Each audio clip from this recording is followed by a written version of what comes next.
Alright, good morning Periscopers. Today we're going to be just chopping up this block of soap I made.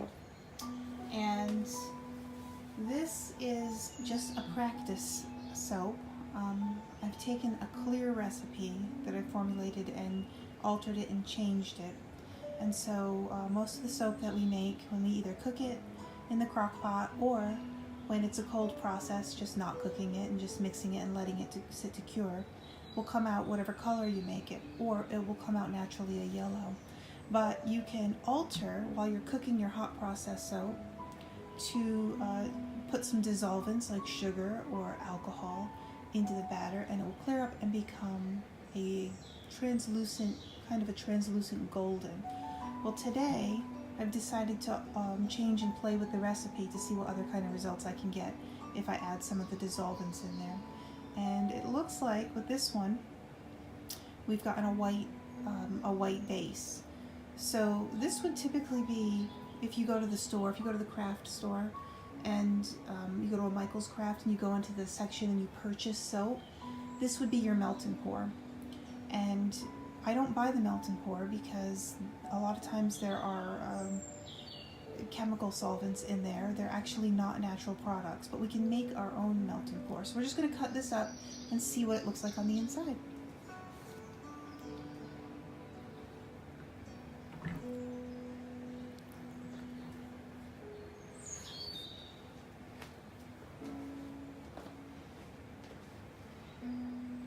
I may turn this into 8 bars just because I'm curious as to see how it looks in the center, but normally this would be probably 4. It's almost 2 inches thick, so we could cut it into 2 parts. So far we've got a marbled texture. The differences in this recipe that I was tinkering with last night compared to a regular clear hot process soap like you might see if you go on YouTube and find one of those recipes, is that I did not use 151% Everclear alcohol. I just used rubbing alcohol to see what the difference would be. And that could be the reason why it's white. I'll have to do this a few times and isolate the differences so that we can make an experiment and see what our results are. But I also used a really pretty fragrance oil in here called Crystal Blue Water, I believe.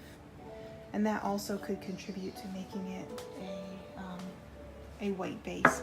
Even so, you can buy your melt and pours from the craft store in a white base. That's just wax paper. In a white base or a clear base. Today we got a white base.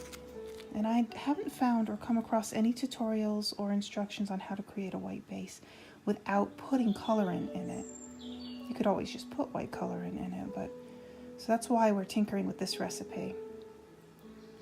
And one moment while my teapot is about to whistle. So this is just wax paper I'm pulling off. And the final result after this will cure will end up being a little bit translucent. It'll still be white, but it'll be a little bit translucent.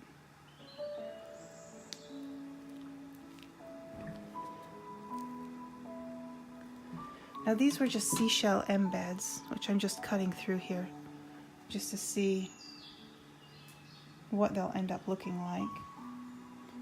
But with a regular recipe, you would be able to see through this a little bit. So the curiosity here in this experiment is to see it when it cures, if it becomes just slightly translucent. My wax paper is stuck. Or if it stays white base. We don't know yet. We won't know for a week or 2. And this here was only made about 10 hours ago, maybe.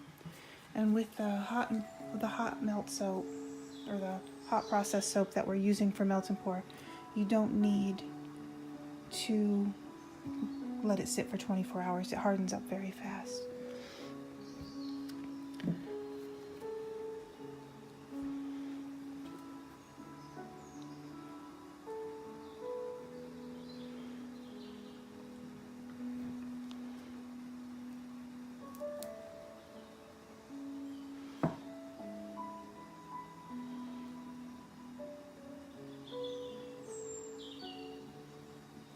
So I'm going to make another one of these today, And I'm going to change the recipe just to experiment to see why this one turns white.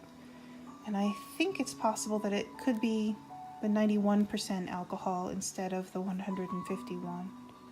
It is entirely possible. Or it could be the fragrance oil could have an additive in it.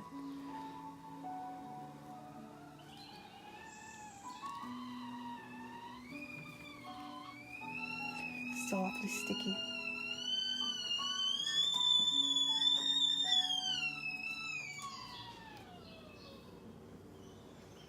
All right, so here we have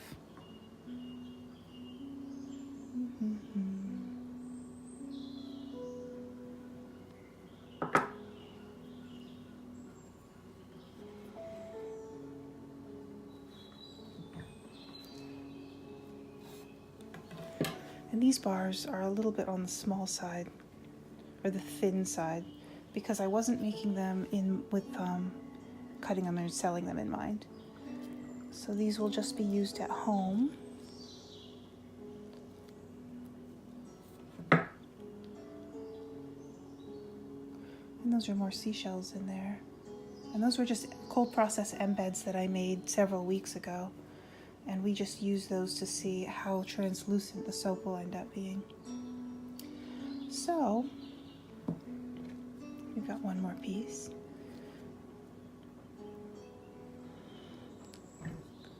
So let's see how this changes in the next week while it cures. Oops, I got this one crooked.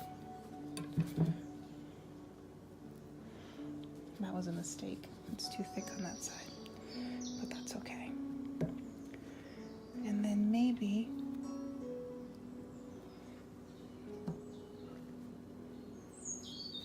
I do want this to be even though.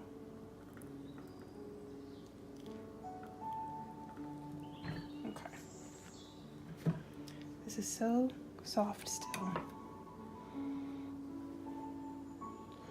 This one will be mine.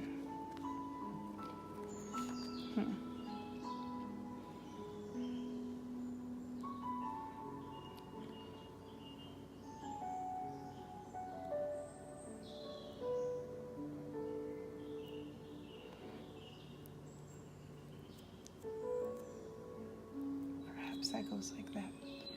All right, so now maybe I'll take you over to the window.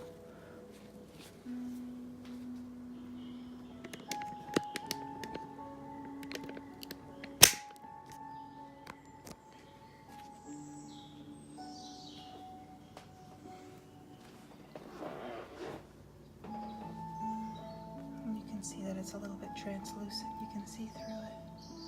I don't know if you can tell, but it's snowing outside. It just started to snow.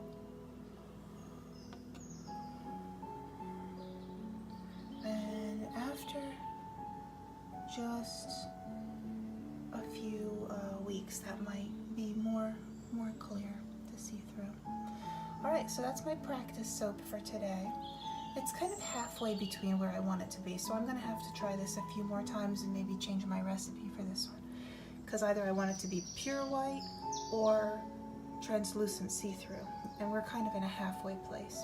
So we'll keep playing with this recipe, and then I will come back and show you another demonstration in a little while. Hi Primo, I see you down there. I hope you're having a good day today. Alright guys, I will be coming back a little later.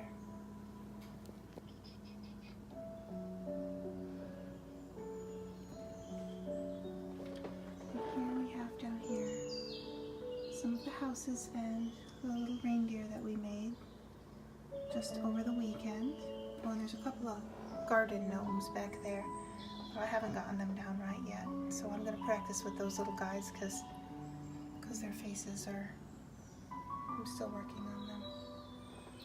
And then this is today's project. We're going to make some sea berries.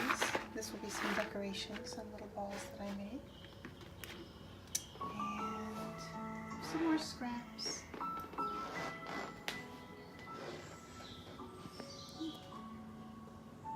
And there we have it.